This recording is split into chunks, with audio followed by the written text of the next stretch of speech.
One thing was certain, that the white kitten had had nothing to do with it. It was the black kitten's fault entirely, for the white kitten had been having its face washed by the old cat for the last quarter of an hour, and bearing it pretty well considering. So you see that it couldn't have had any hand in the mischief. Meanwhile, Alice was sitting curled up in a corner of the great armchair, half talking to herself and half asleep.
Can you play chess?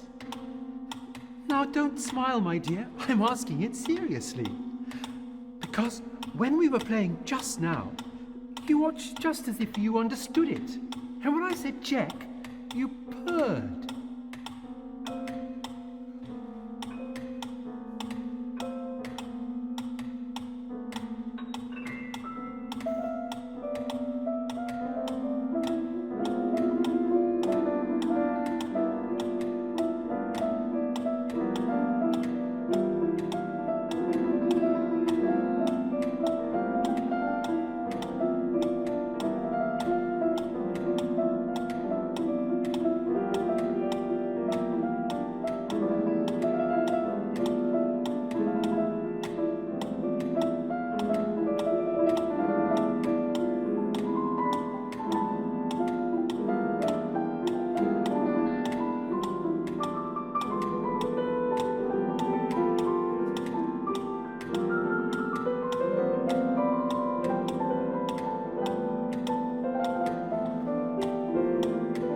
Let's pretend that you are the Red Queen, Kitty.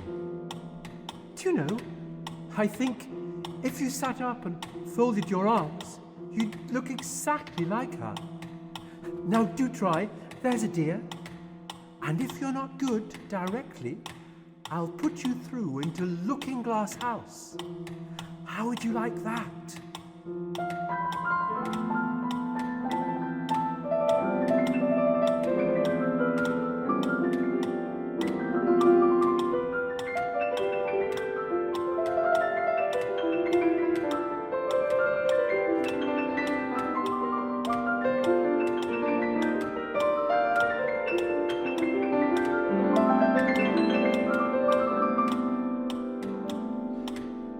Now, if you'll only attend, Kitty, and not talk too much, I'll tell you all my ideas about Looking Glass House. First, there's the room you can see through the glass. That's just the same as our drawing room, only the things go the other way. I can see all of it when I get upon a chair, all but the bit behind the fireplace. Oh, I do so wish I could see that bit.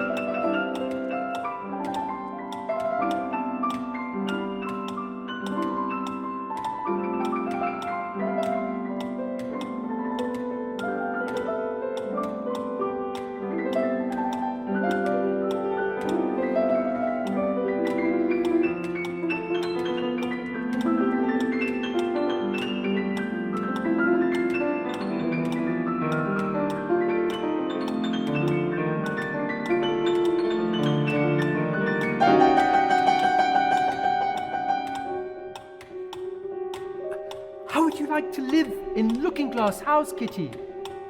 I wonder if they'd give you milk in there. Perhaps Looking Glass milk isn't good to drink. Let's pretend the glass has on all soft like gauze, so that we can get through. Why, it's turning into a sort of mist now, I declare. It'll be easy enough to get through.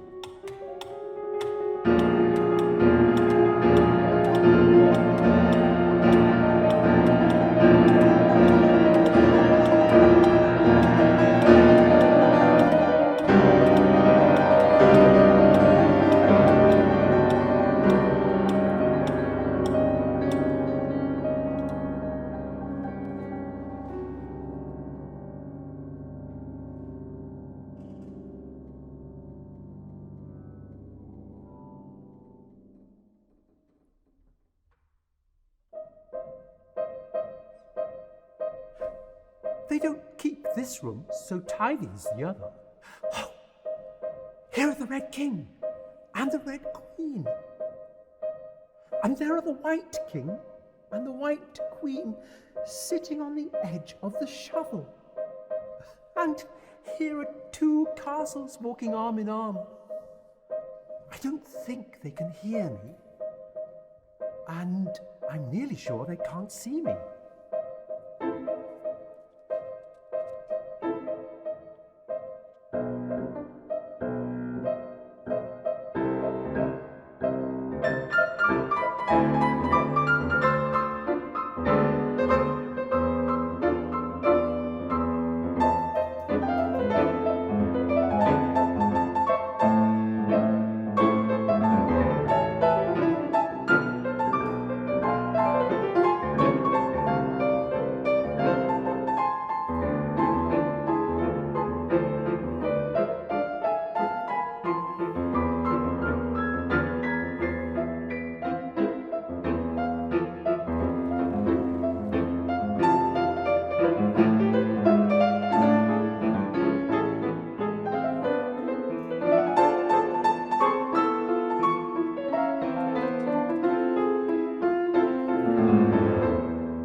After Alice had picked up the White Queen and the White King and set them on the table, the king immediately fell on his back and lay perfectly still.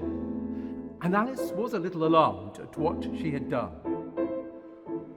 I assure you, my dear, I turned cold to the very ends of my whiskers, said the White King.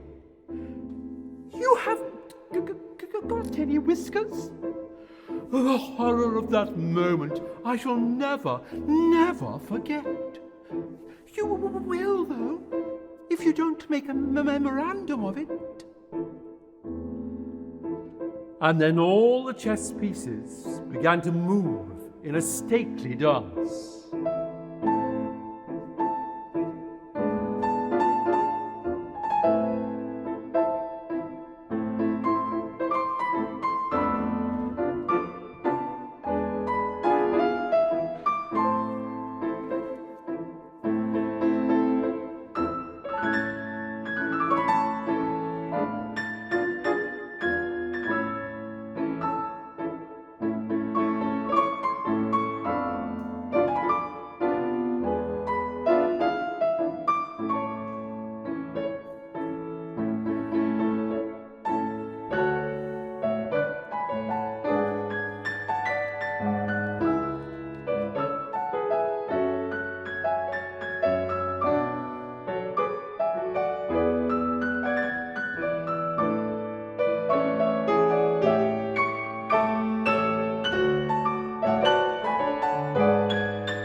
There was a book lying near Alice on the table, and while she sat watching the White King, for she was still a little anxious about him, she turned over the leaves to find some part she could read.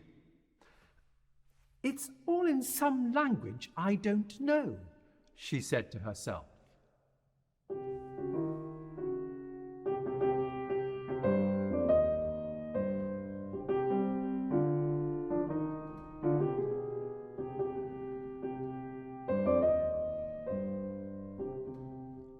At last, a bright thought struck her. Why, it's a looking-glass book, of course. And if I hold it up to a glass, the words will all go the right way again.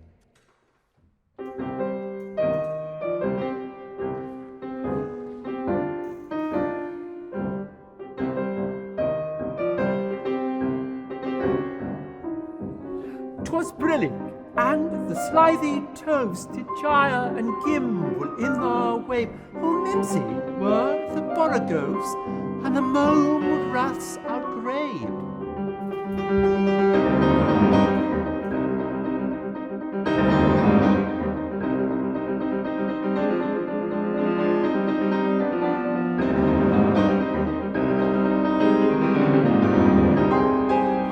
Beware the Jabberwock, my son, the jaws that bite, the claws that catch. Beware the Jubjub, bird and shun, the frumious Bandersnatch.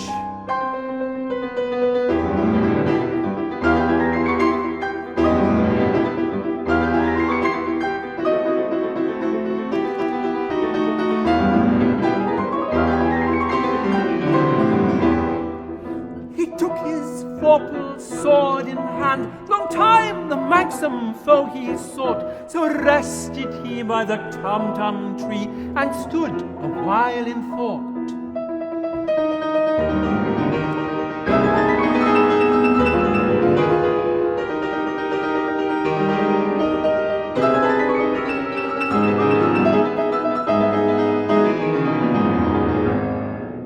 And as in uffish thought he stood, the Jabberwock with eyes of flame came whiffling through the tulgey wood, and burbled as it came.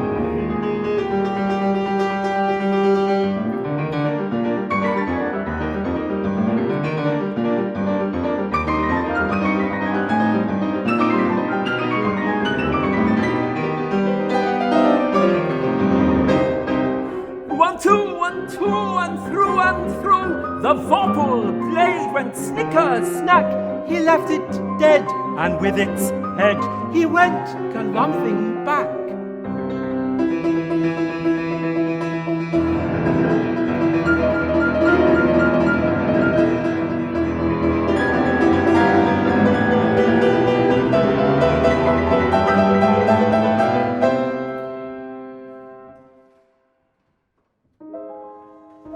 And hast thou slain the Jabberwock? Come to my arms, my beamish boy, a fractious day, Callooh-Callay, he chortled in his joy.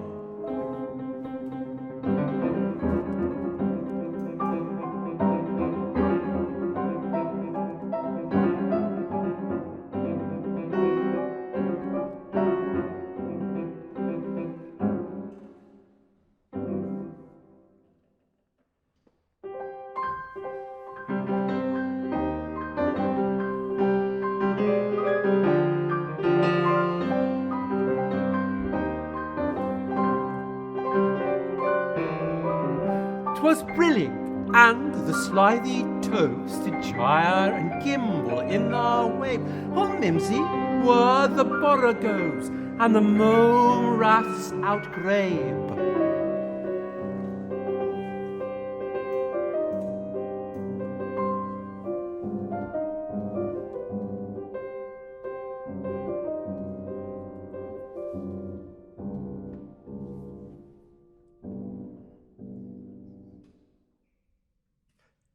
It seems very pretty, but it's rather hard to understand. Somehow it seems to fill my head with ideas, only I don't exactly know what they are." But oh, if I don't make haste, I shall have to go back through the looking glass before I've seen what the rest of the house is like. Let's have a look at the garden first. Alice just kept the tips of her fingers on the handrail and floated gently down without even touching the stairs with her feet. Then she floated on through the hall and would have gone straight out at the door in the same way if she hadn't caught hold of the doorpost. She was getting a little giddy with so much floating in the air, and was rather glad to find herself walking again in the natural way. I should see the garden far better if I could get to the top of that hill. And here's a path that leads straight to it.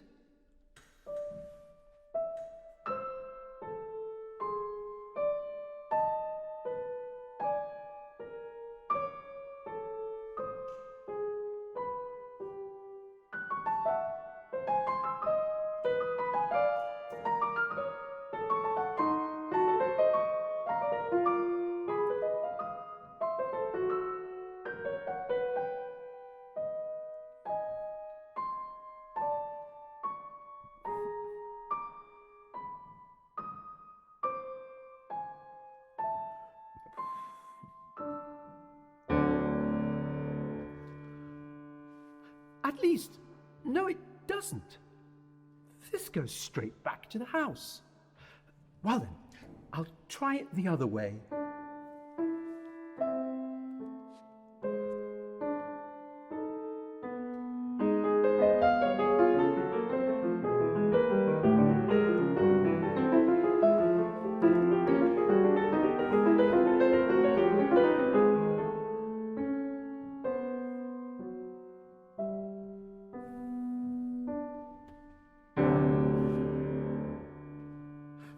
But how curiously it twists. It's more like a corkscrew than a path.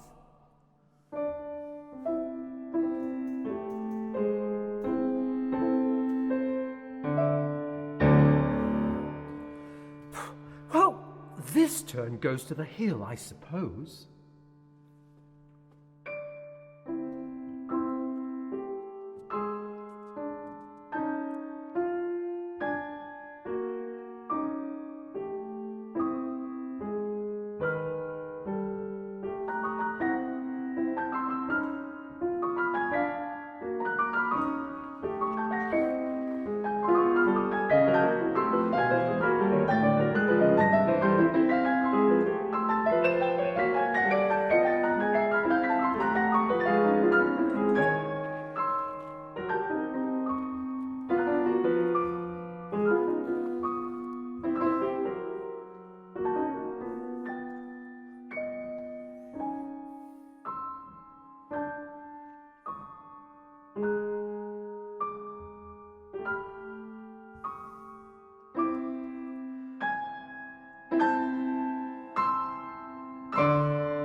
It's no use talking about it. I'm not going in again yet. I really shall do it this time. Oh, it's too bad.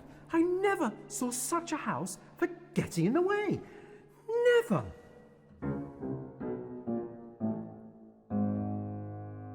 Oh, Tiger Lily, I wish you could talk.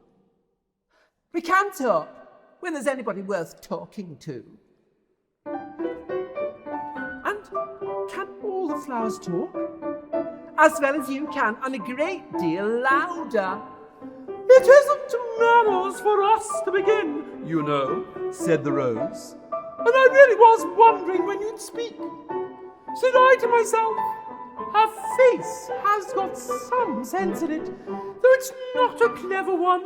Still, you're the right colour, and that goes a long way. I don't care about the colour, the Tiger Lily remarked. If only her petals curled up a little more, she'd be all right. Aren't you sometimes frightened of being planted out here with nobody to take care of you? There's the tree in the middle, said the rose. What else is it good for? But what could it do if danger came? It could bark. It says bow wow, cried a daisy. That's why its branches are called boughs.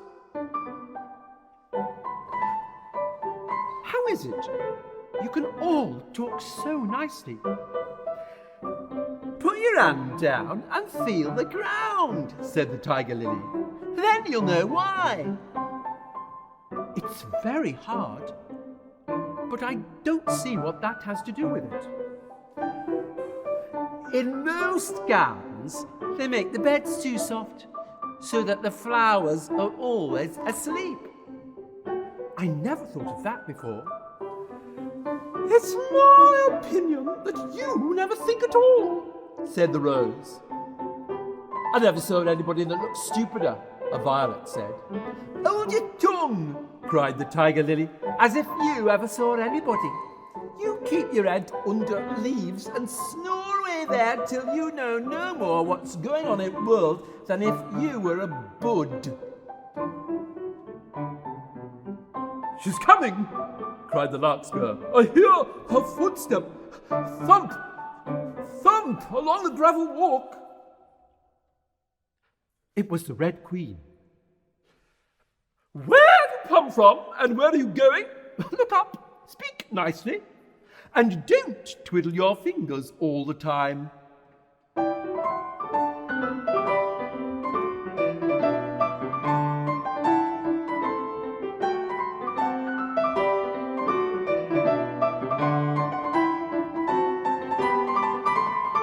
Faster! Faster! Faster! Don't try to talk. Are we nearly there? Nearly there? Why? We're past it 10 minutes ago. Faster!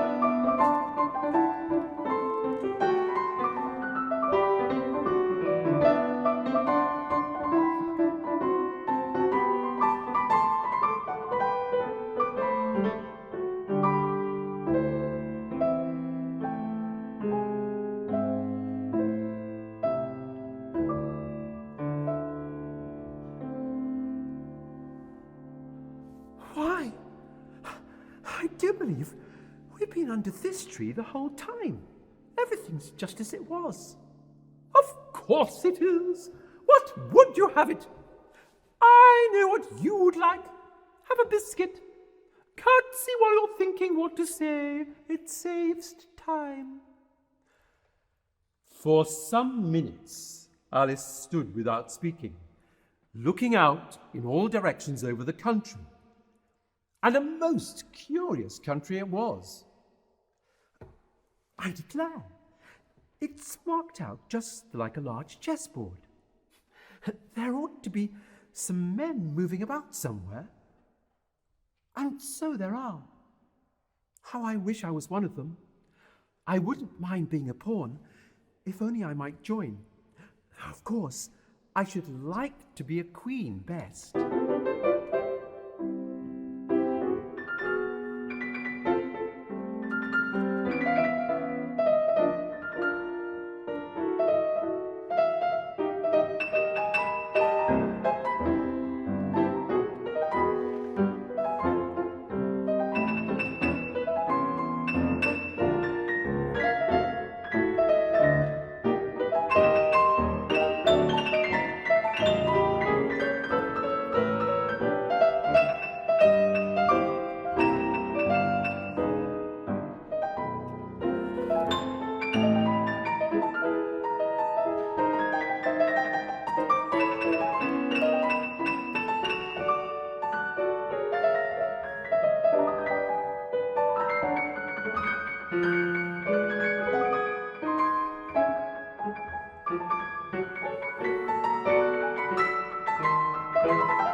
is 2 squares and it's fast move, you know. So you'll go very quickly through the 3rd square. By railway, I should think. And you'll find yourself in the 4th square in no time. Well, that belongs to Tweedledum and Tweedledee. The 5th is mostly water. The 6th belongs to Humpty Dumpty. But you make no remark. I didn't know I had to make one just then. You should have said, "It's extremely kind of you to tell me all this." However, we'll suppose it said, "The 7th square is all forest. However, one of the knights will show you the way, and in the 8th square we shall be queens together, and it's all feasting and fun." Speak in French when you can't think of the English for a thing. Turn out your toes as you walk. And remember who you are. Goodbye.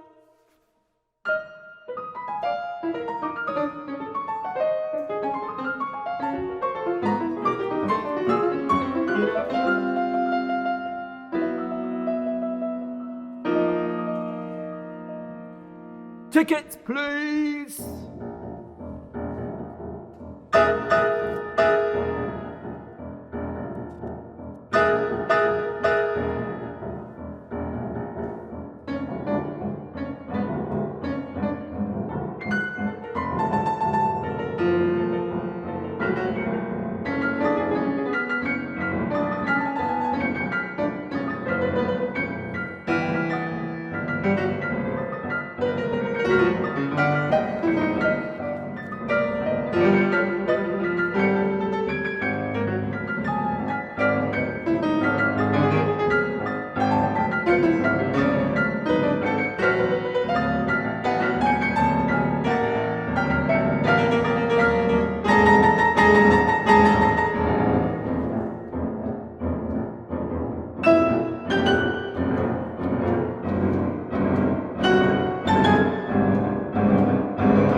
Noise. "It's only a brook we have to jump over," said a horse. Alice felt a little nervous at the idea of trains jumping at all. "It'll take us into the 4th square. That's some comfort," she thought. "This must be the wood where things have no names. I wonder what'll become of my name when I go in. I shouldn't like to lose it at all, because they'd have to give me another, and it would be almost certain to be an ugly one. But then the fun would be trying to find the creature that had got my old name."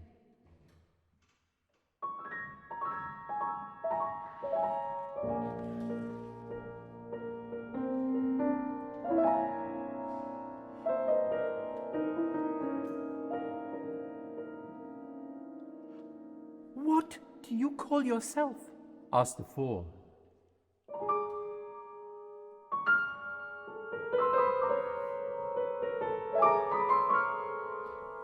"I wish I knew."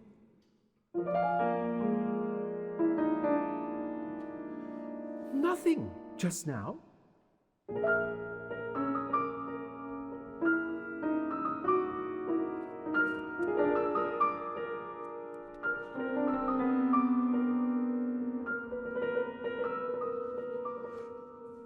"Think again. That won't do. Please, would you tell me what you call yourself? I think that might help a little." "I'll tell you, if you'll come a little further on. I can't remember here."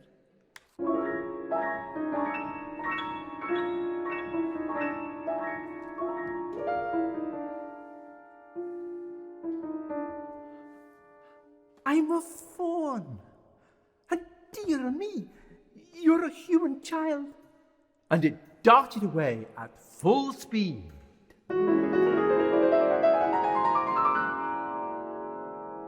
"I know my name now, and that's some comfort. Alice. Alice, I won't forget it again.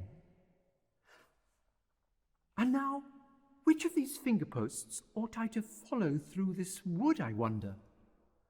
I'll settle it when the road divides and they point different ways. But wherever the road divided, there were sure to be 2 finger posts pointing the same way. One marked to Tweedledum's house, and the other to the house of Tweedledee. I do believe, said Alice at last, that they live in the same house.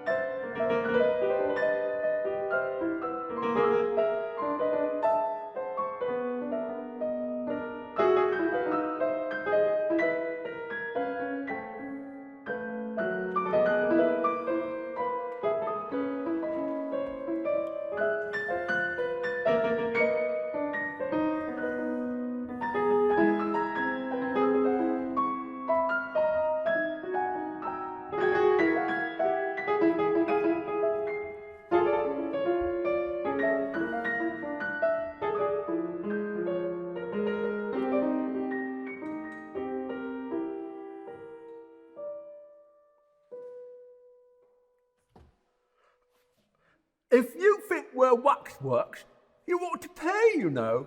Waxwork's what makes we're looked at for nothing, no how. Contrariwise, if you think we're alive, you ought to speak. Tweedledum and Tweedledee agreed to have a battle, for Tweedledum said Tweedledee had spoiled his nice new rattle. Just then flew down a monstrous crow as black as a tar barrel, which frightened both the heroes so they quite forgot their quarrel.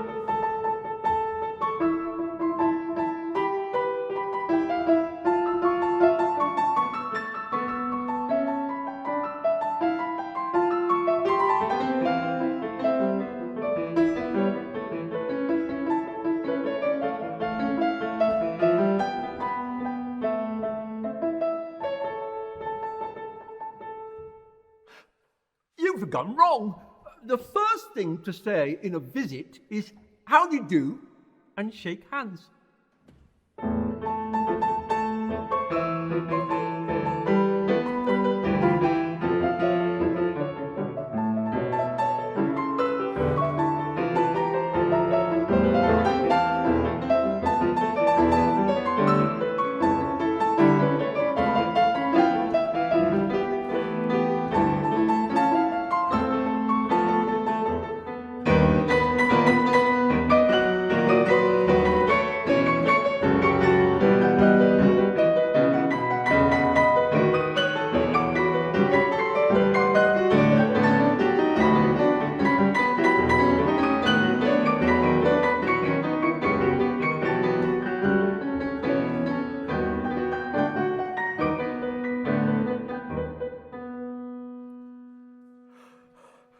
Four times round is enough for one dance. I hope you're not much tired. No how. Thank you very much for asking. So much obliged. You like poetry? Yes, pretty well. Some poetry. Would you tell me which road leads out of the wood?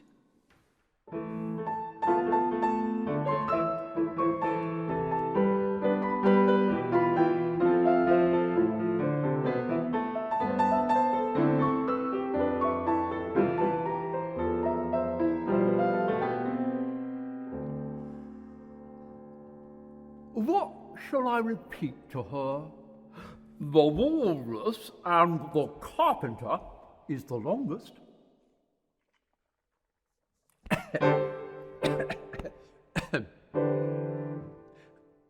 The sun was shining. If it's very long, would you please tell me first which road? The sun was shining on the sea, shining with all his might. He did his very best to make the billows smooth and bright. And this was odd because it was the middle of the night.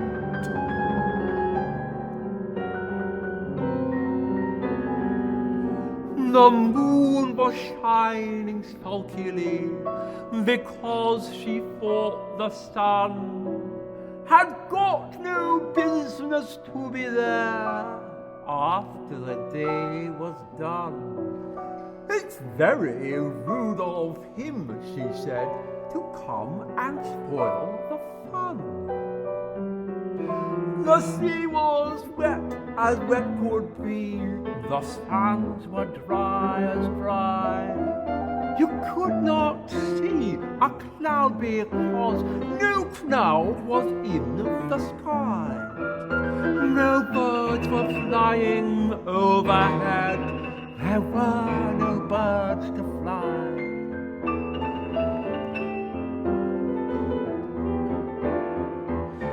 The walrus and the carpenter were walking close at hand. They wept like anything to see such quantities of sand. If this were only cleared away, they said, it would be grand. His 7 mate with 7 mops swept it for half a year. Do you suppose, the walrus said, that they could get it clear? I doubt it, said the carpenter, and shed a bitter tear.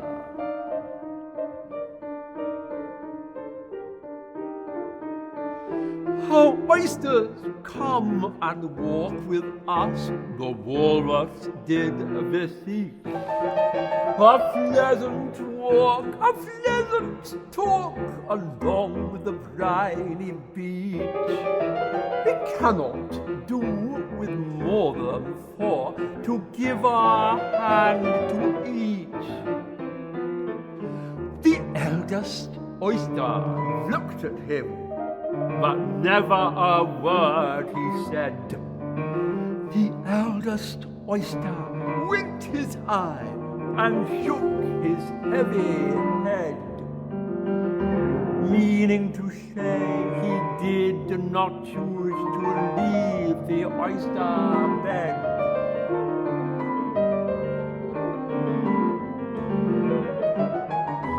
But 4 young oysters hurried up, all eager for the treat. Their coats were brushed, their faces washed, their shoes were clean and neat. And this was odd, because, you know, they hadn't any feet. 4 other oysters followed them, and yet another 4. And thick and fast they came at last, and more and more and more, all hopping through the frothy waves and scrambling to the shore.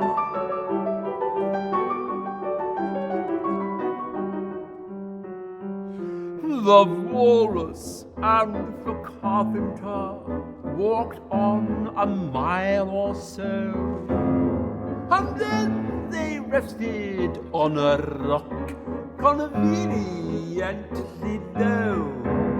And all the little oysters stood and waited in a row.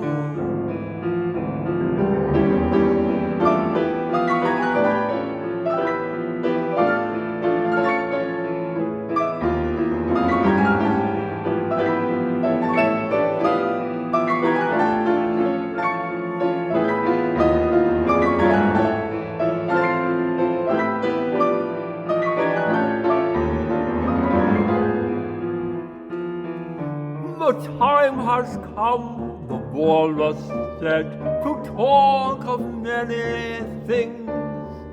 of shoes and ships and sealing wax, of cabbages and kings. And while the sea is boiling hot, and whether pigs have wings. But wait a bit, the oysters cried, before we have our chat. For some of us are out of breath, and all of us are fat. No worry, said the carpenter. They thanked him much for that.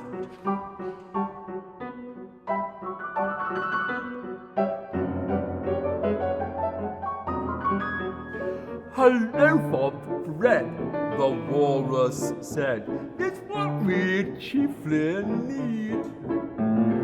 Pepper and vinegar, besides, are very good indeed. Now, if you're ready, oysters dear, we can begin to feed. But not on us, the oysters cried, turning a little blue. After such kindness, that would be a dismal thing to do. The night is fine, the walrus said. Do you admire the view?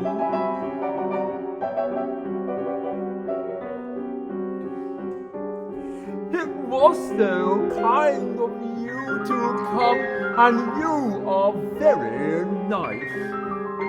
The carpenter said nothing, but cut us another slice. I wish you were not quite so deaf, I've had to ask you twice.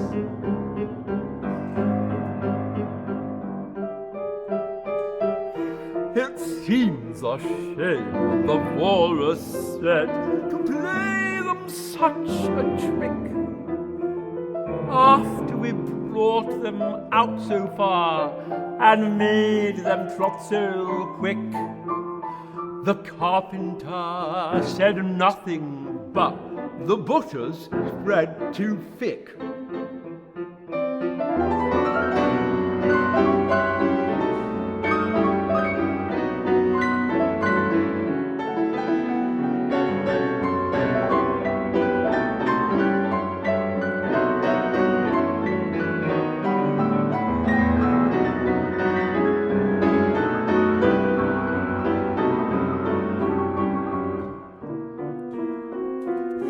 I weep for you, the walrus said.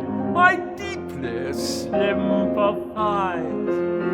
With sobs and tears he sorted out those of the largest size, holding his pocket handkerchief before his streaming eyes.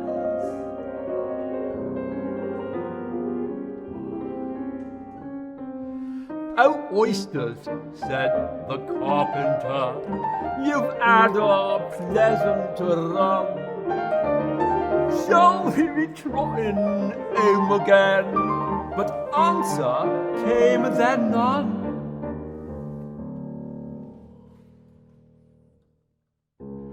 And this was scarcely odd, because they'd eaten everyone.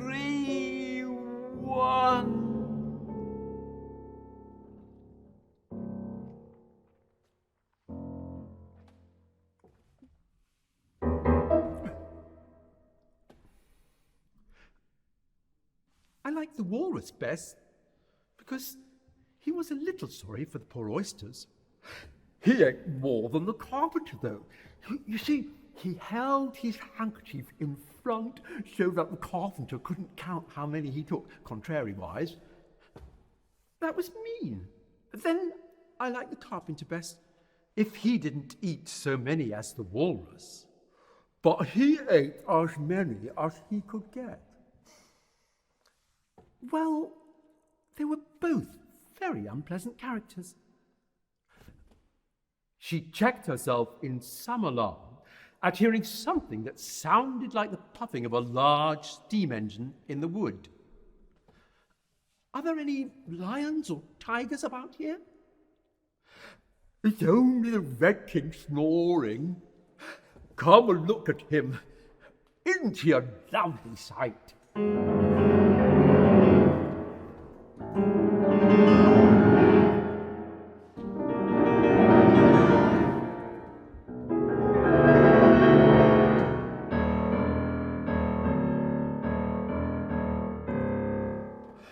He's dreaming now. What do you think he's dreaming about?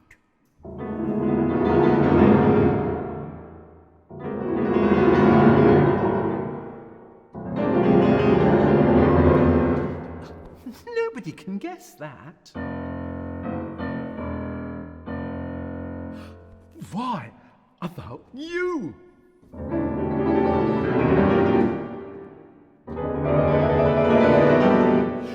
And if he left off dreaming about you, where do you suppose you'd be? Where I am now, of course.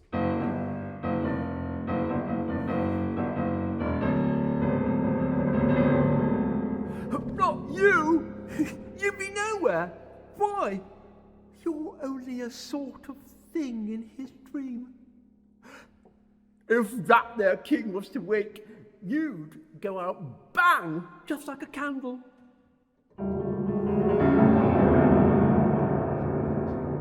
I shouldn't. Besides, if I'm only a sort of thing in his dream, what are you, I should like to know? Ditto. Ditto, ditto. Suddenly, Tweedledum began to stamp about wildly and tear his hair. Did you hear that? It's spoilt. Of course, It's new, I tell you. I bought it yesterday. my nice new rattle. Of course, you agree to have a battle. I suppose so. Only she must help us to dress up, you know.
What a thick black cloud that is, and how fast it comes. Why, I do believe it's got wings. It's a crow! Cried Tweedledum in alarm, And the two brothers took to their heels and were out of sight in a moment.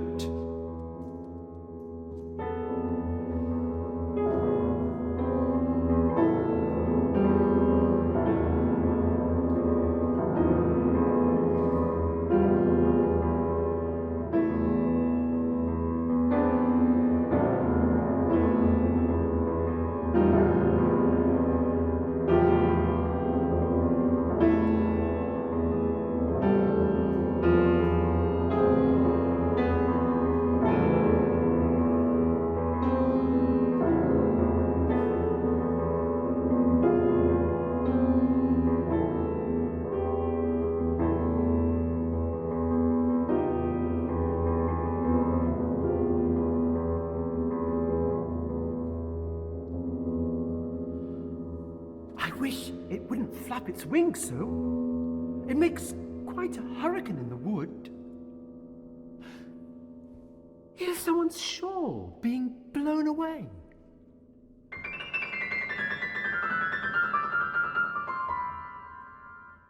I'm very glad I happened to be in the way.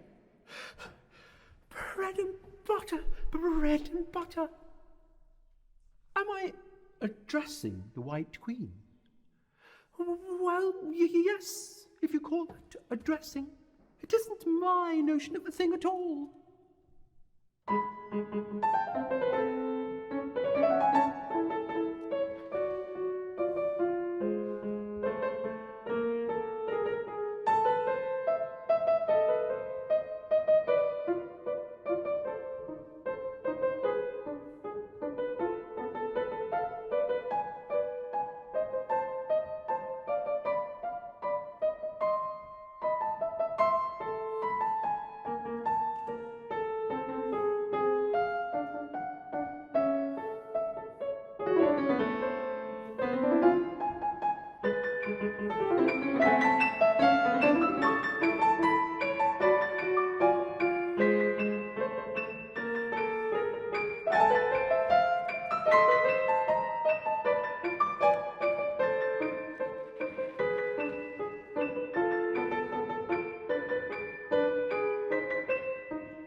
Now what's happening?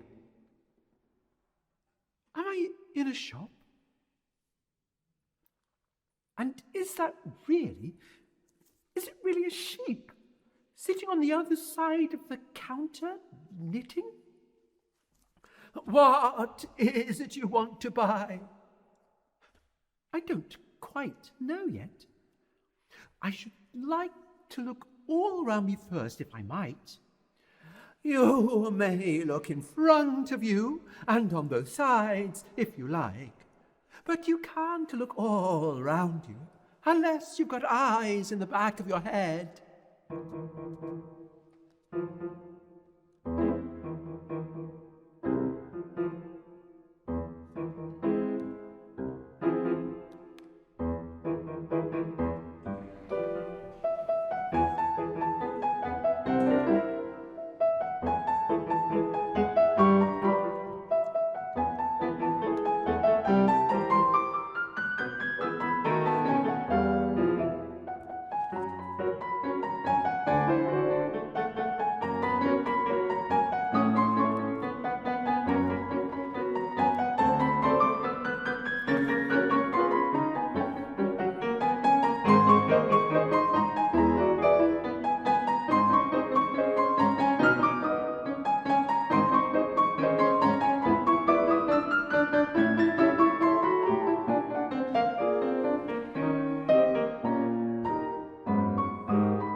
Can she knit with so many needles? She gets more and more like a porcupine every minute. Can you row? Yes, a little, but not on land and not with needles.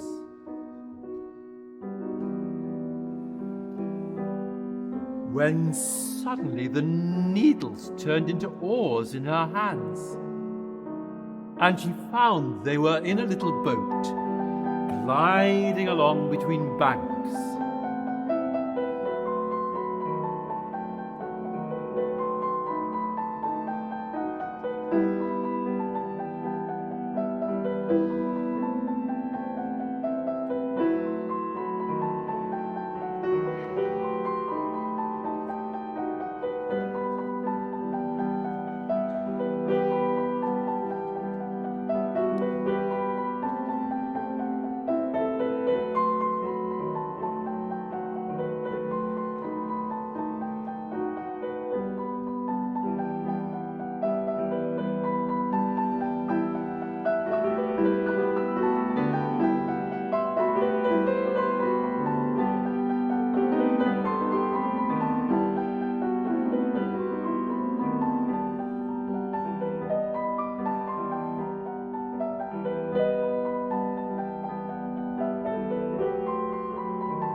Now, what do you want to buy?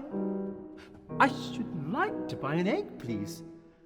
How do you sell them? 5 farthing for 1, 2 for 2. Then 2 are cheaper than 1? Only you must eat them both if you buy 2. Then I'll have 1, please. Oh, the egg seems to get further away the more I walk towards it. Let me see. Is this a chair? Why, it's got branches. How very odd to find trees growing here. And actually, here's a little brook. Well, this is the very queerest shop I ever saw.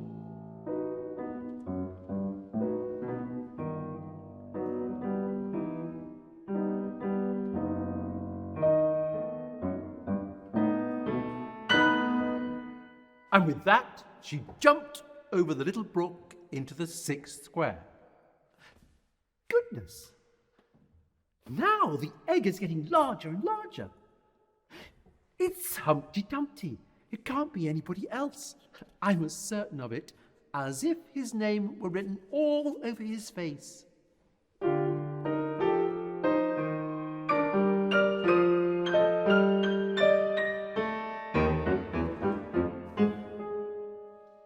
And indeed, it might have been written 100 times easily on that enormous face.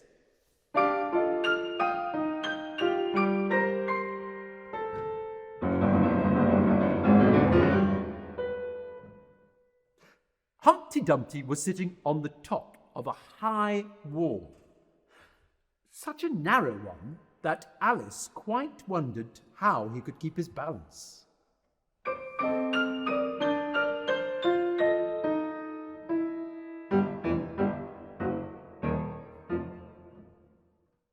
And he didn't take the least notice of her.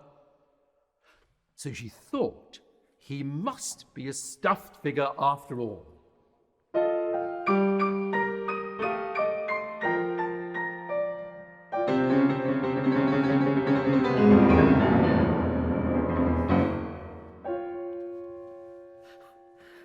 And how exactly like an egg he is.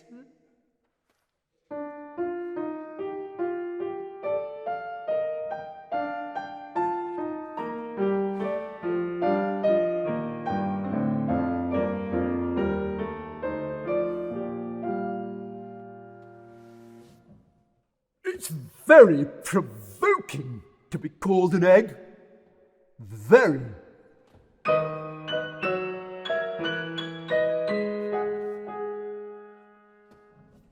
I said you looked like an egg, sir. And some eggs are very pretty, you know.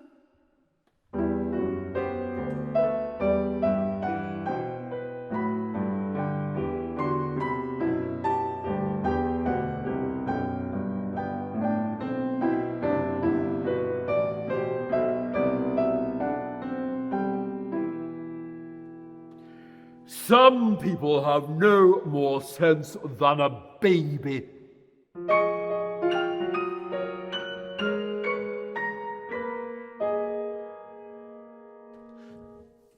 Don't you think you'd be safer down on the ground? That wall is so very narrow. What tremendously easy riddles you ask. Why, if I ever did fall off, which there's no chance of, but if I did fall, the king has promised me, you may turn pale if you like. You didn't think I was going to say that, did you? The king has promised me with his very own mouth to send all his horses and all his men. Now, I declare that's too bad. You've been listening at doors and behind trees and down chimneys, or you couldn't have known it. I haven't indeed. It's in a book.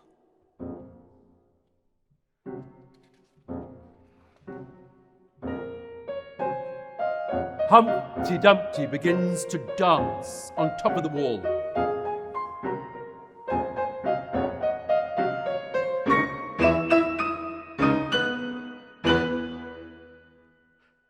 What a beautiful belt you've got on. At least a beautiful cravat, I should have said. No, a belt. I mean, oh, I beg your pardon.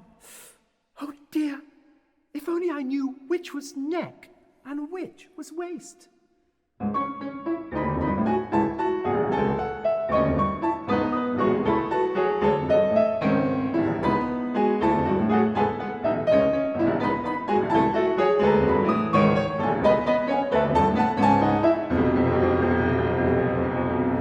It's a most provoking thing when a person doesn't know a cravat from a belt.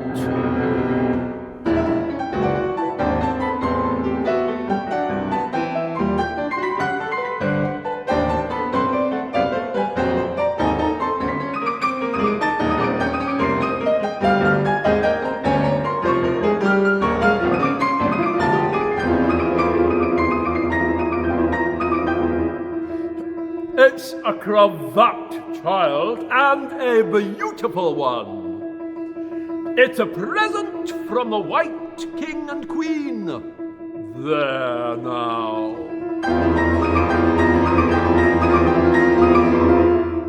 They gave it me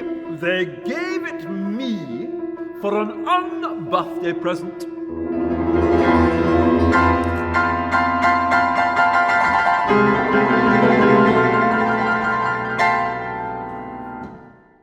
I beg your pardon. I'm not offended. I mean, what is an unbirthday present? A present given when it isn't your birthday, of course. I like birthday presents best. You don't know what you're talking about.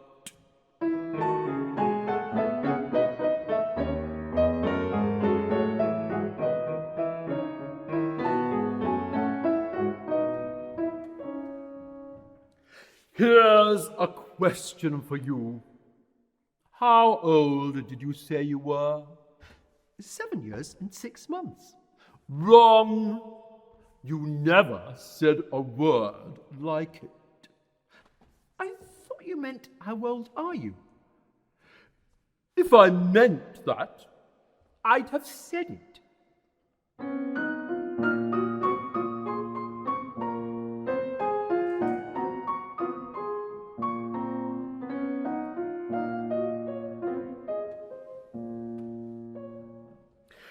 when I use a word, it means just what I choose it to mean, neither more nor less.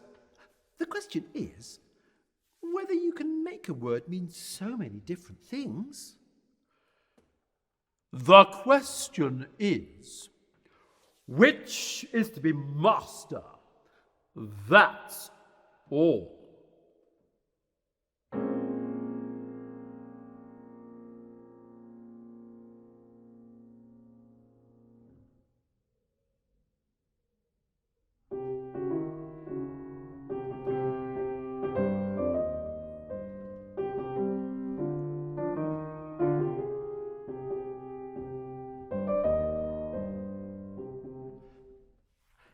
You seem very clever at explaining words, sir.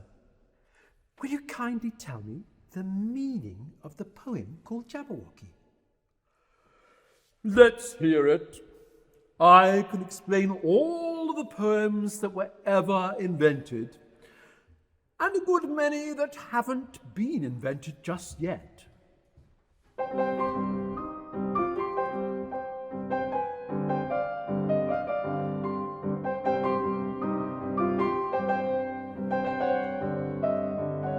"'Twas brillig, and the slithy toves did gyre and gimble in their wave. Oh, mimsy were the borogoves, and the mome raths outgrave."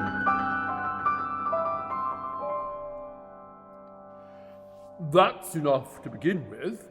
There are plenty of hard words there.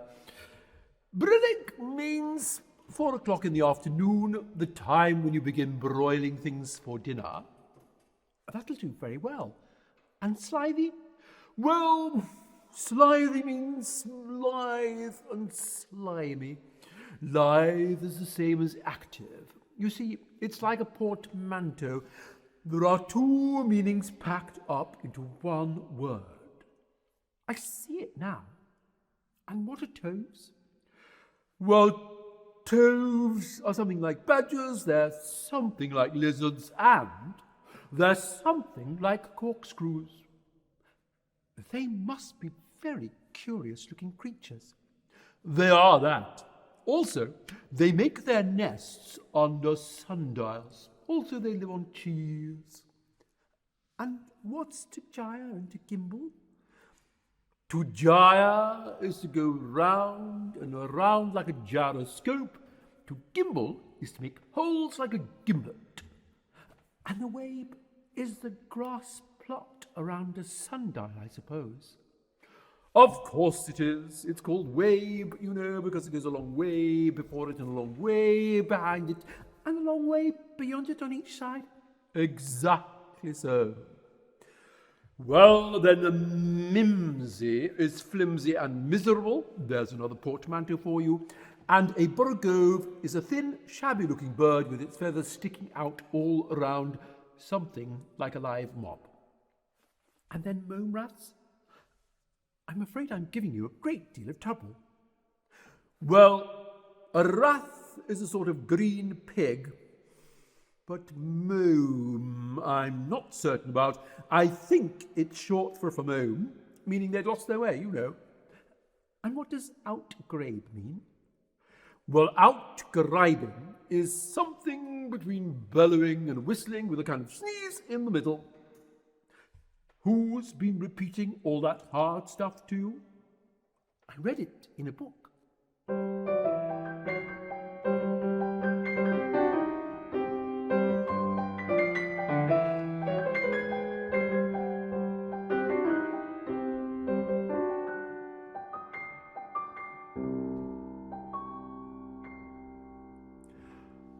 As to poetry, you know, I can repeat poetry as well as other folk, if it comes to that.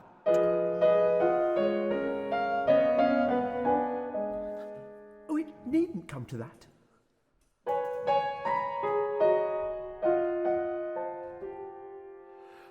The piece I am going to repeat was written entirely for your amusement.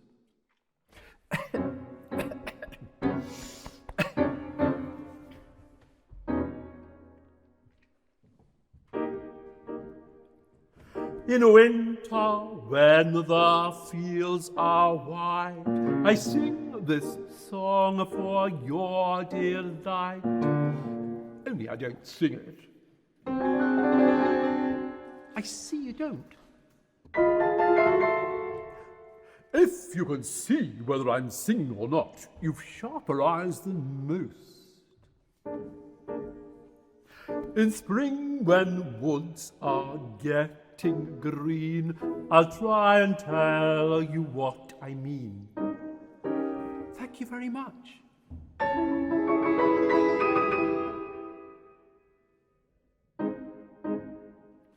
In summer, when the days are long, perhaps you'll understand the song. In autumn, when the leaves are brown, take pen and ink and write it down.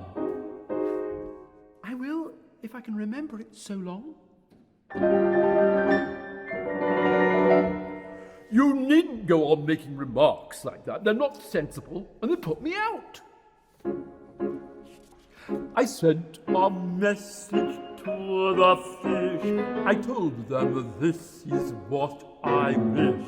The little fishes of the sea, they sent an answer back to me. The little fish's answer was, we cannot do it, sir, because I'm afraid I don't quite understand. It gets easier further on. I sent to them again to say it will be better to obey. The fishes answered with a grin, "Why, what a temper you are in!" I told them once, I told them twice, they would not listen to advice. I took a kettle large and new, fit for the deed I had to do. My heart went hop, my heart went thump. I filled the kettle at the pump. Then someone came to me and said, "The little fishes are in bed." I said to him, I said it plain, "Then you must wake them up again." I said it very loud and clear, I went and shouted in his ear. But he was very stiff and proud, he said you needn't shout so loud. And he was very proud and stiff, he said I'll go and wake them if. I took a corkscrew from the shelf, I went to wake them up myself. And when I found the door was locked, I pulled and pushed and kicked and knocked. And when I found the door was shut, I tried to turn the handle, but... Is that all? That's all. Goodbye. Goodbye, till we meet again.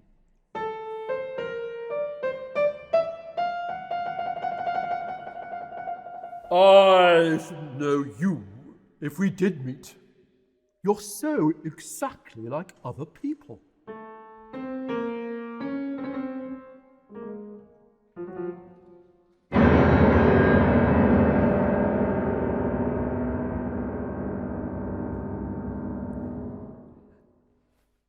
The next moment, soldiers came running through the wood, at first in 2s and 3s, then 10 or 20 together, and at last in such crowds that they seemed to fill the whole forest.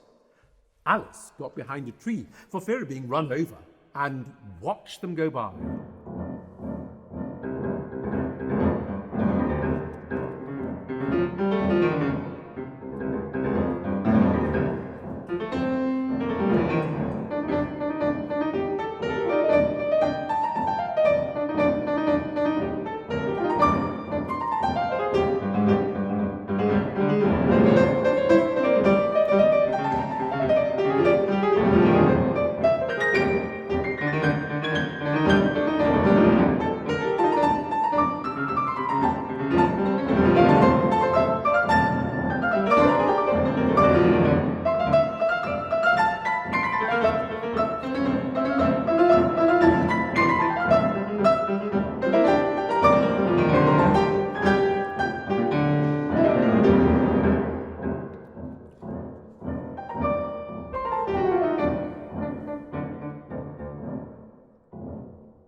Alice was very glad to get out of the wood into an open place where she found the White King seated on the ground, busily writing in his memorandum book.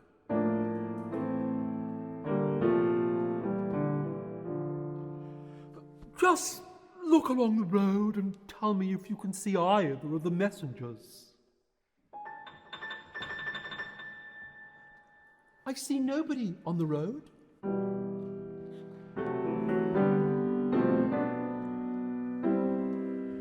I only wish I had such eyes, to be able to see nobody, and at that distance too.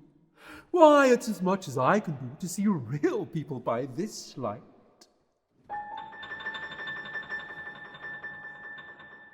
I see somebody now.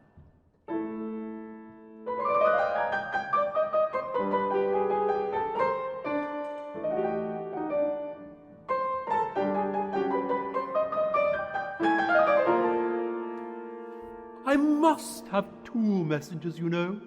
One to come and one to go, and one to fetch and one to carry.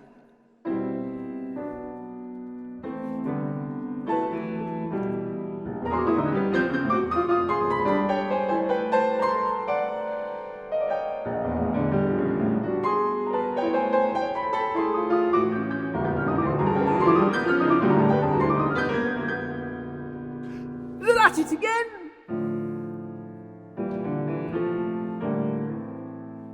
Who are at it again? Why, the lion and the unicorn, of course. And the best of the joke is that it's my crown they're fighting for all the while. Let's run and see them.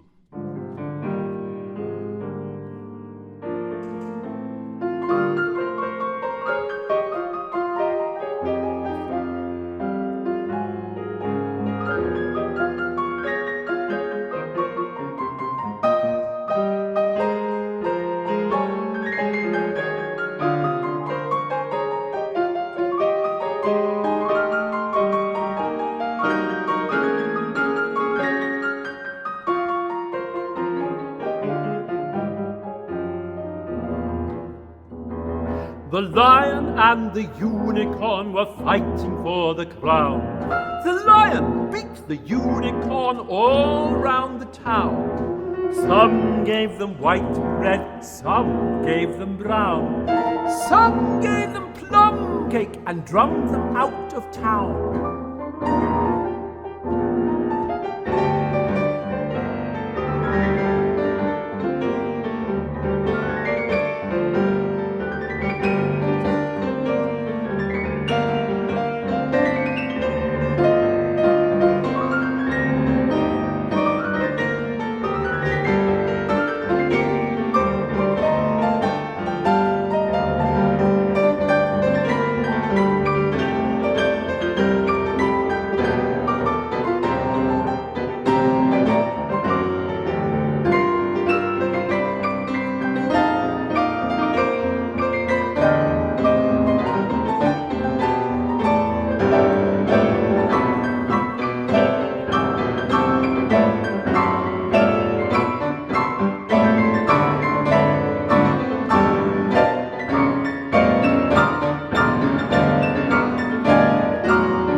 Minutes allowed for refreshments. What is this? This is a child. We only found it today. It's as large as life and twice as natural. I always thought they were fabulous monsters. Is it alive? It can talk. Talk, child. Do you know, I always thought unicorns were fabulous monsters too. Well, now that we have seen each other, if you'll believe in me, I'll believe in you. Is that a bargain? Yes, if you like. And round the plum cake, monster, said the lion.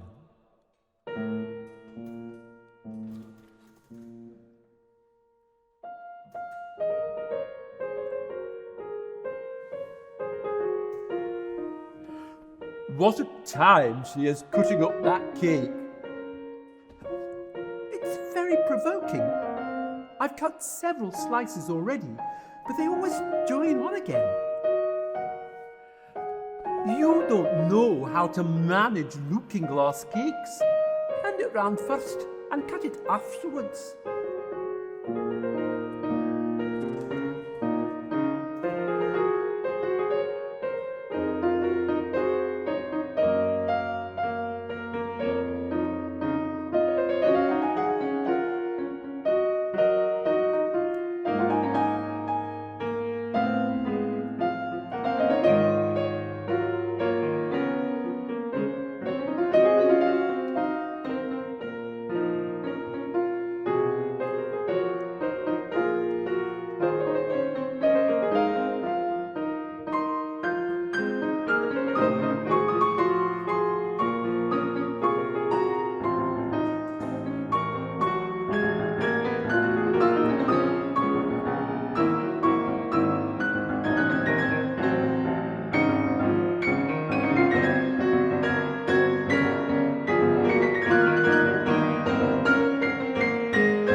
drum them out of town, nothing ever will.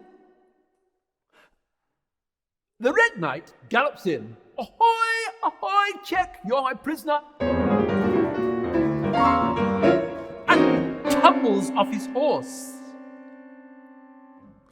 The White Knight rides in. Ahoy, ahoy, check. And falls off his horse too. She's my prisoner, you know, said the Red Knight at last. Yes, but then I came and rescued her, the White Knight replied. Well, we must fight for her then.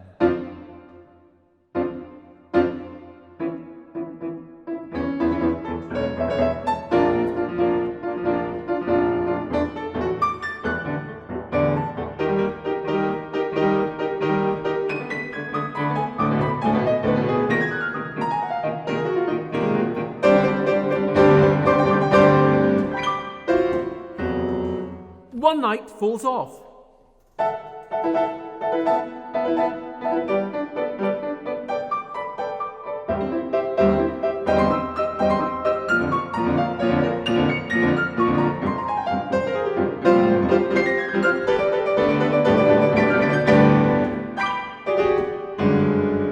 The other knight falls off.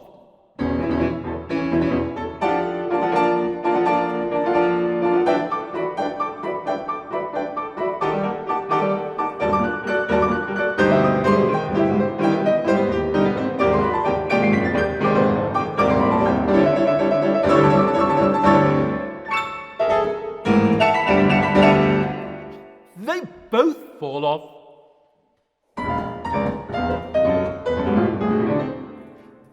The Red Knight concedes defeat and rides off.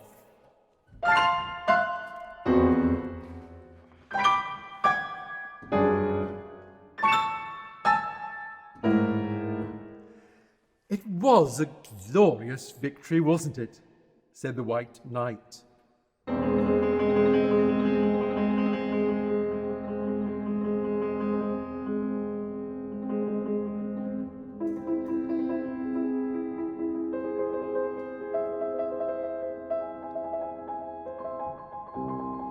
I don't know.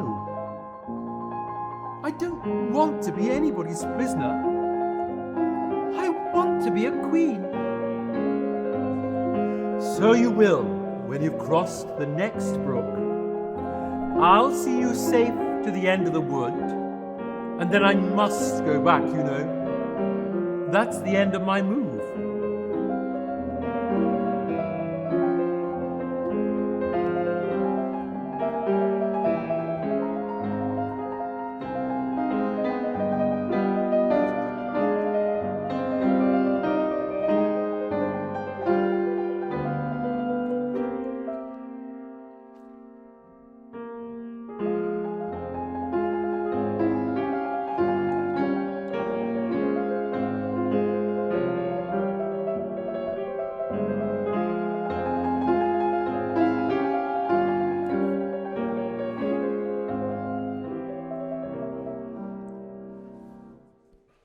I see you're admiring my little box. It's my own invention, to keep clothes and sandwiches in. You see, I carry it upside down so that the rain can't get in. But the things can get out. Do you know the lid's open? Then all the things must have fallen out, and the box is no use without them. I'll hang it on this tree in hopes some bees may make a nest in it. Then I should get the honey.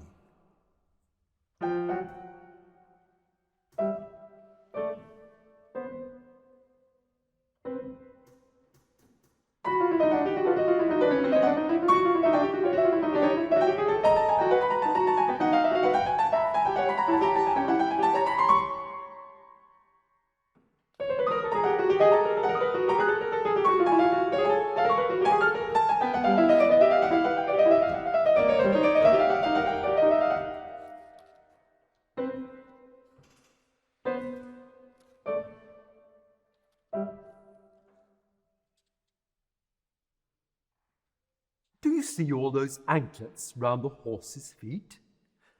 But what are they for? To guard against the bites of sharks. It's an invention of my own.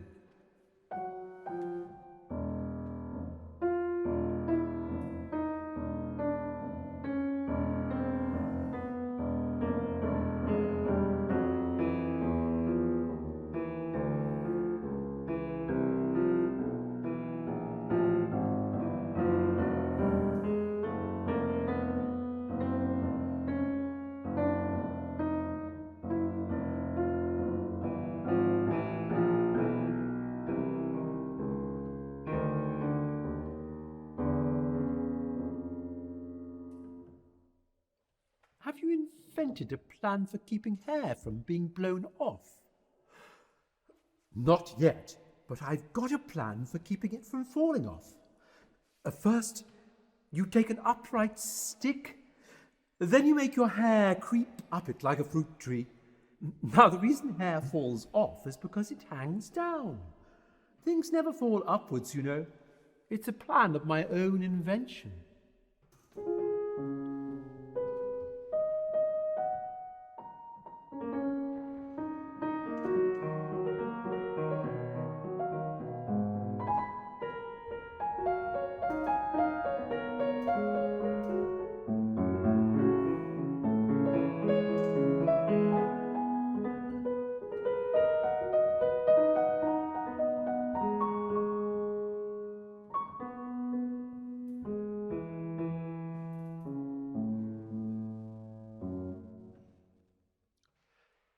I dare say you noticed the last time you picked me up that I was looking rather thoughtful.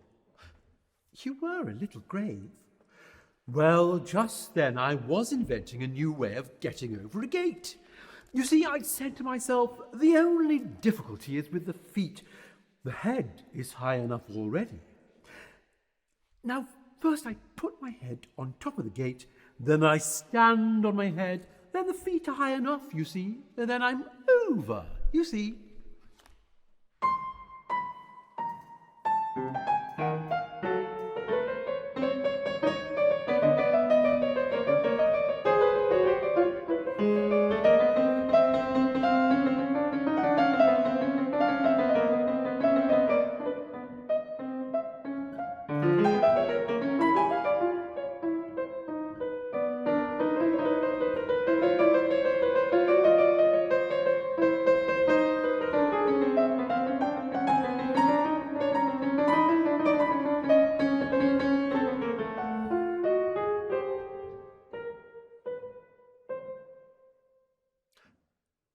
What a curious helmet you've got.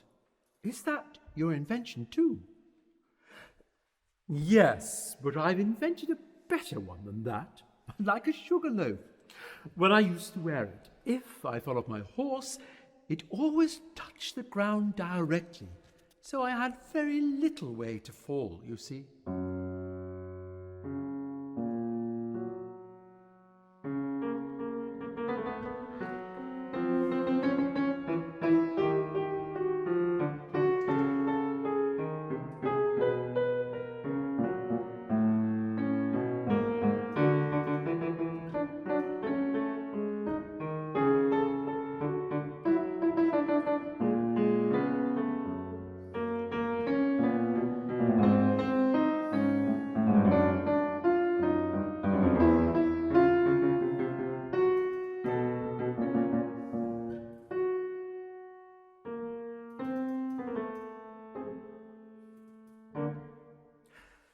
Now, the cleverest thing of the sort that I ever did was inventing a new pudding. It began with blotting paper. That wouldn't be very nice, I'm afraid. Not very nice alone, but you've no idea what a difference it makes mixing it with other things, such as gunpowder and sealing wax.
you are sad.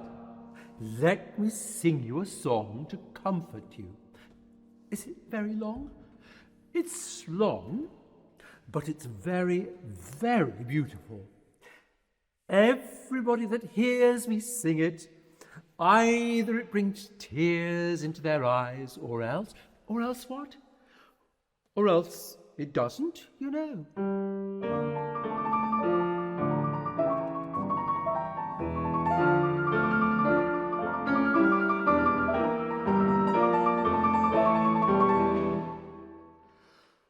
The name of the song is called Haddock's Eyes. Oh, that's the name of the song, is it? No, you don't understand. That's what the name is called. The name really is The Aged Man. Then I ought to have said that's what the song is called. No, you oughtn't. That's quite another thing. The song is called Ways and Means, but that's only what it's called, you know. Well, what is the song then? I was coming to that. The song really is us sitting on a gate, and the tune's my own invention.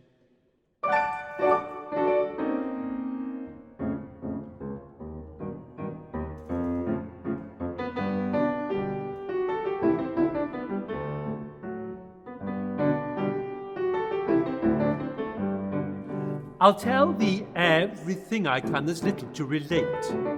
I saw an aged man a-sitting on a gate. Who are you, aged man? I said, and how is it you live? And his answer trickled through my head like water through a sieve. He said, I look for butterflies that sleep among the wheat. I make them into mutton pies and sell them on the street. I sell them unto men, he said, who sail from his seas. And that's the way I get my bread, a trifle, if you please. But I was thinking of a plan to dye one's whiskers green, and always use so large a fan that they could not be seen. So having no reply to give to what the old man said, I cried, come tell me how you live, and thumped him on the head. His accent smile took up the tale, he said, I know my ways. And when I found a mountain rill, I set it in a blaze. And thence they make a stuff they call Roland's Macassar oil. Your tuppence halfpenny is all they give me for my toil. But I was thinking of a way to feed myself on batter, and so go on from day to day getting a little fatter. I shook him well from side to side until his face was blue. Come tell me how you live, I cried, and what it is you do. He said, I hunt for haddocks' eyes and monster heather bright, and work them into waistcoat buttons in the silent night. And these I do not sell or gold or coin of silvery shine, but for a copper halfpenny, and that will purchase 9. I sometimes dig for buttered rolls or set my prigs or shrubs. I sometimes search the grassy knolls for wheels of handsome cabs. And that's the way, he gave a wink by which I get my wealth. And very gladly will I drink your honour's noble health. I heard him then, for I had just completed my design, to keep the man I bridge from rust by boiling it in wine. I thanked him much for telling me the way that he got his wealth, but chiefly for his wish that he might drink my noble health. And now if e'er by chance I put my fingers into glue, or madly squeeze a right-hand foot into a left-hand shoe, or if I drop upon my toe a very heavy weight, I weep, for it reminds me so of that old man I used to know, whose look was mild, whose speech was slow, whose hair was whiter than the snow, whose face was very like a crow, with eyes like cinders all aglow, who seemed distracted with his woe, who rocked his body to and fro, and muttered mumbly and low, as if his mouth were full of dough, who snorted like a buffalo that summer evening long ago, a-sitting on a gate. You've only a few yards to go, down the hill and over that little brook, and then you'll be a queen. But you'll stay and see me off first? Of course I'll wait.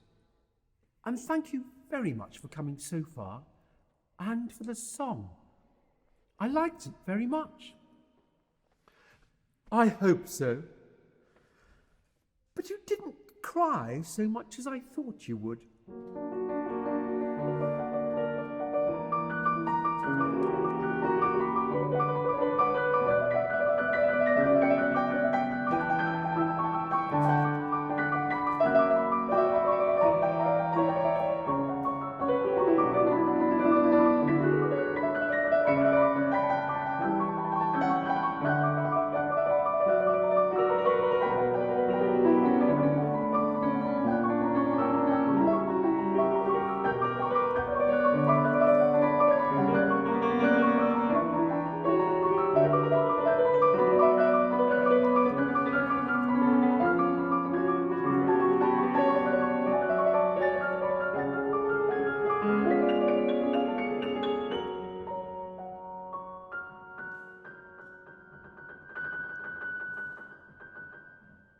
Of all the strange things that Alice saw in her journey through the looking glass, this was the one that she always remembered most clearly. Years afterwards, she could bring the whole scene back again, as if it had only been yesterday.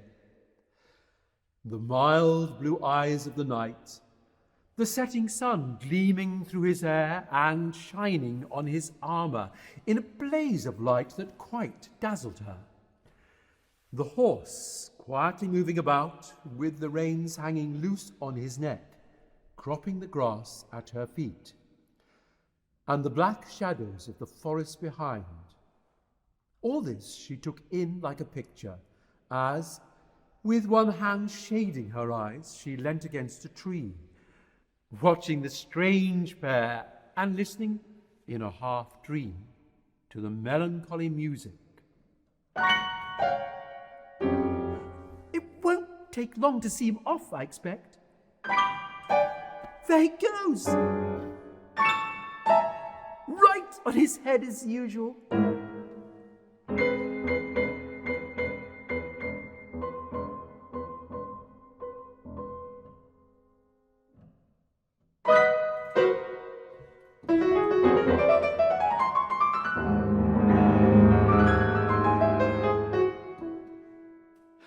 The 8th square at last, She cried as she bounded across the brook.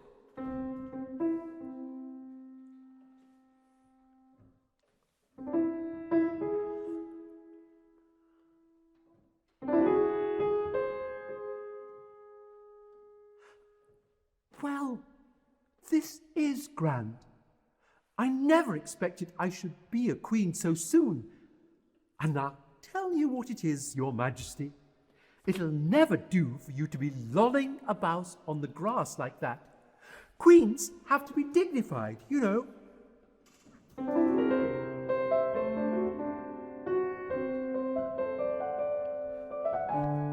I do hope the crown won't come off. But there's nobody to see me. And if I really am a queen, I shall be able to manage it quite well in time.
Everything was happening so oddly that she didn't feel a bit surprised at finding the Red Queen and the White Queen sitting close to her.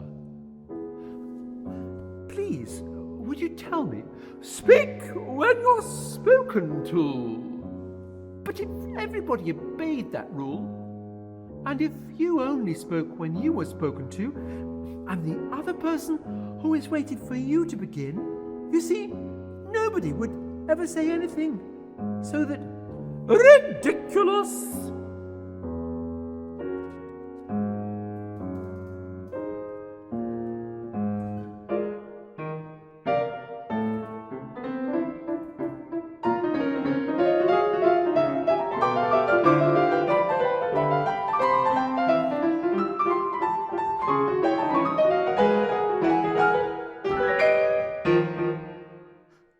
I invite you to Alice's dinner party this afternoon. And I invite you, replied the White Queen. I didn't know I was to have a party at all. But if there is to be one, I think I ought to invite the guests.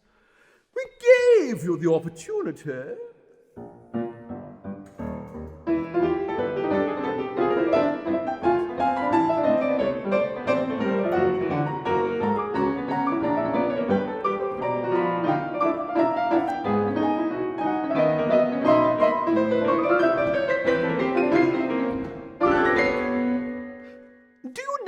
Languages. What is the French for fiddle-dee-dee? Fiddle-dee-dee is not English. Whoever said it was? If you tell me what language fiddle-dee-dee is, I'll tell you the French for it. Queens never make bargains. I wish queens never asked questions.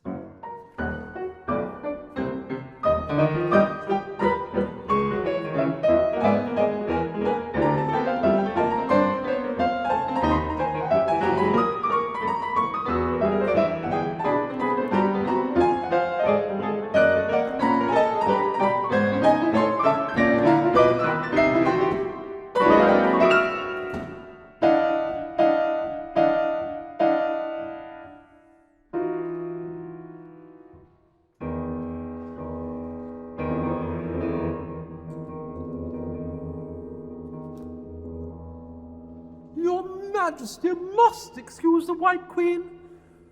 She means well, but she can't help saying foolish things as a general rule. I'm so sleepy. She's tired, poor thing. Smooth her hair, lend her your nightcap, and sing her a soothing lullaby.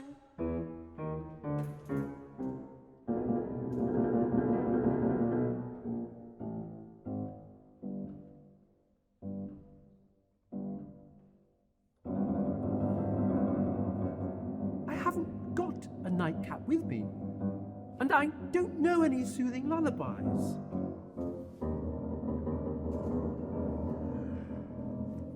I must do it myself then. Hush, my lady, in Alice's love, till the feast's ready, we've time for a nap. When the feast's over, we'll go to the ball. Red Queen and White Queen and Alice and all.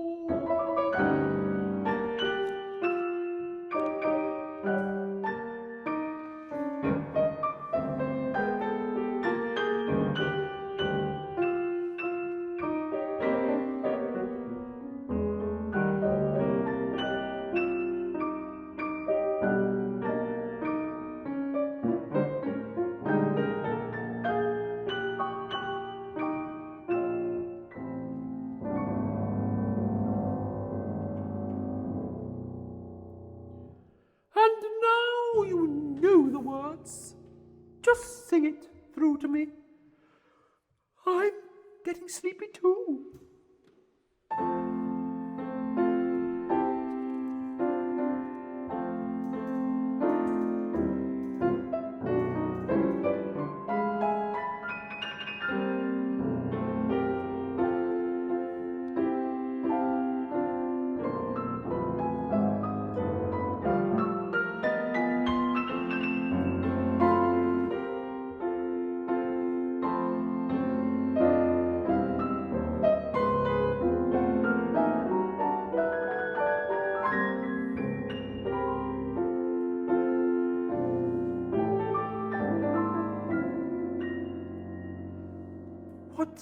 I to do? I don't think it ever happened before that anyone had to take care of two queens asleep at once. And no, not in all the history of England. Do wake up, you heavy things.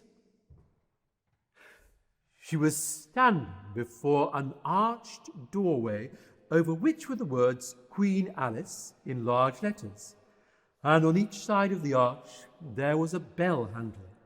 One was marked visitors and the other servants. Which bell must I ring? I'm not a visitor and I'm not a servant. There ought to be one marked Queen, you know.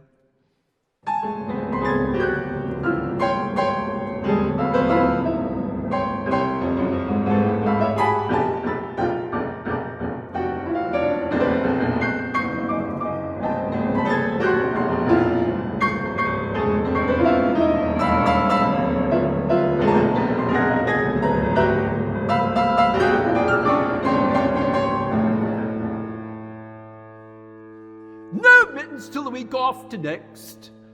Where's the servant whose business it is to answer the door? Which door? This door, of course. To answer the door? What's it been asking of? I don't know what you mean. I speaks English, doesn't I? Are you deaf? What did it ask you? Nothing. I've been knocking at it. Shouldn't do that. Waxes it, you know.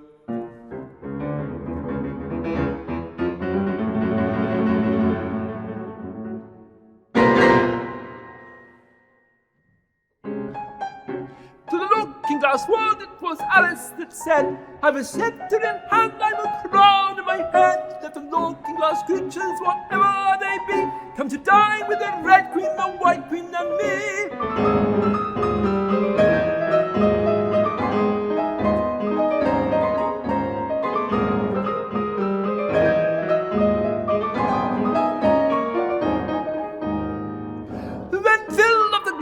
As quick as you can, and sprinkle the table with buttons and bran. Put cats in the coffee and mice in the tea, and welcome Queen Alice with 30 times 3.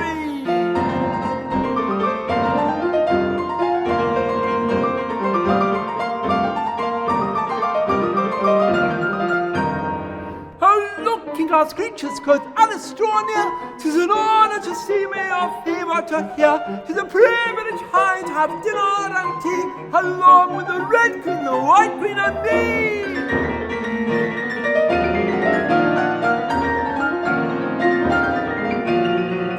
Then fill up the glasses with treacle and ink, and anything else that is pleasant to drink. This is sand with a cider and wool with a wine, and welcome Queen Alice with 90 times 9.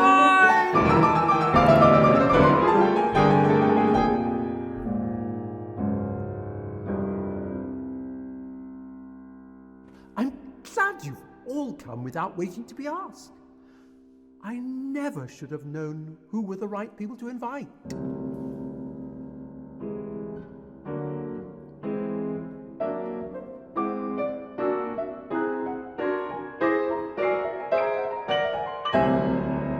You've missed the soup and fish. Put on the joint. You look a little shy. Let me introduce you to that leg of mutton.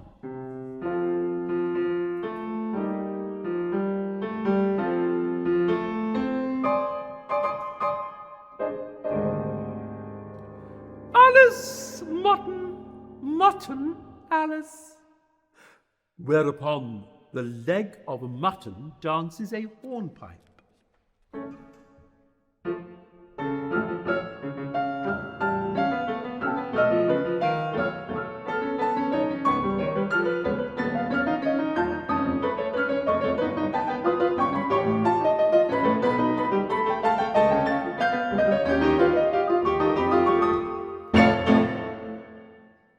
May I give you a slice? Certainly not. It isn't etiquette to cut anyone you've been introduced to. Remove the joint.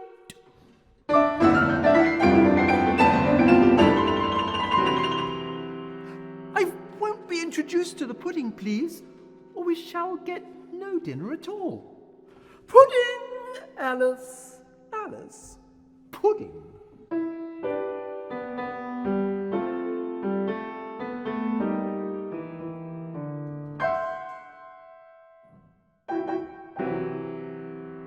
Waiter, bring back the pudding. What impertinence!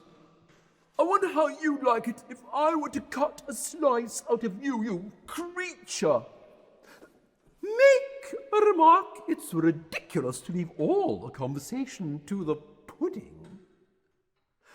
Whereupon the pudding dances a round dance.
Majesty shouldn't purr so loud.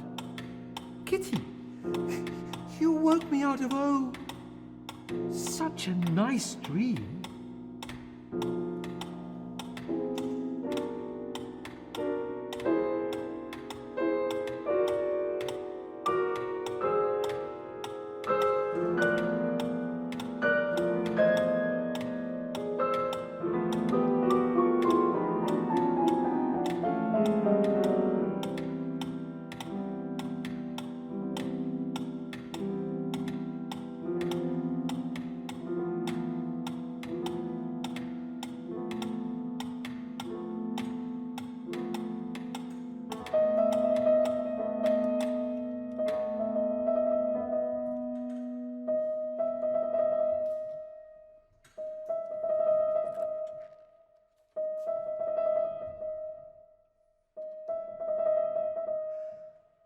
Now, Kitty, let's consider who it was that dreamed it all. It must have been either me or the Red King. He was part of my dream, of course. But then I was part of his dream too. Was it the Red King? But the provoking kitten only began licking his other paw and pretended it hadn't heard the question.